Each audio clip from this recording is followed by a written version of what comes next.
koti buagara lammi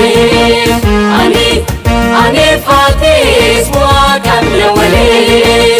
ani fatis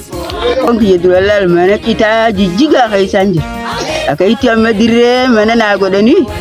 ani wanni takka qabenyi tokko ni na jara daratti fi dabdatin bulchanki yakkasitti na jare mana dimurra na base akkasitti mana baldina kuno mana loyi dibbafi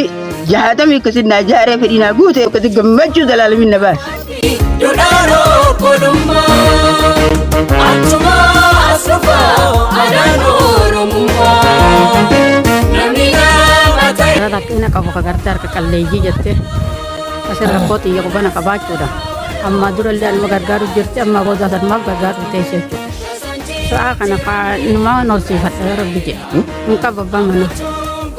mana unka bodu te kashan udde sujjada ilmo takatan tantini na boto na khanne teo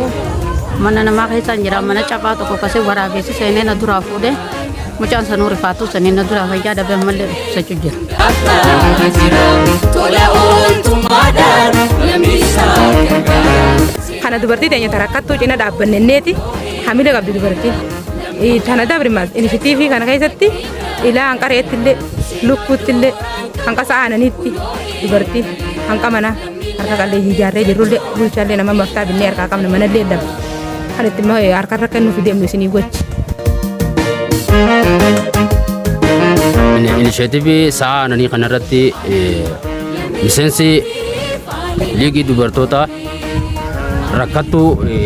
yokaanu yatama daa'iman guddisu jirtu sadarkaa addaati nyaatti ilaalee dubartoonni keenya dubartiin dandeettii qabdu hundinuu qarshii 100 takka waliin sassaabdee uumaa tana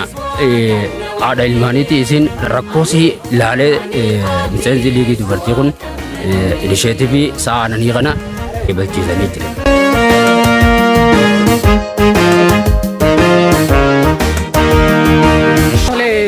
kana onde terkamne fe raaditan harka qalleeyidhaaf miseensi dubartoota walitti buusuudhaan haadha daa'ima guddifsan afasitti kan qeebalchiifne ta'uu isaati asumaanuu miseensi dubartoota walitti buusanii ila sa'a harre reelle kan waliif dabarsaa jiran ta'uu isaati mana wajji wal qabatee mana harka qalleeyyii ijaaraa jiranii raadallee bitaa jiranii kanaafuu asiin asitti argamne araddaa qarree keessatti argamne raada kana kan qeebalchiifnee jirtu ta'uu isaati kuni kan gama fuulduraatti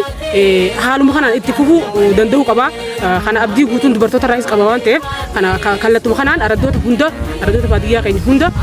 kan qeebalchiisaa deemnu ta'uu isaati asirratti baniinsa goone waan ta'eef kana gama fuulduraatti itti fufnaa kan hojiin qaba.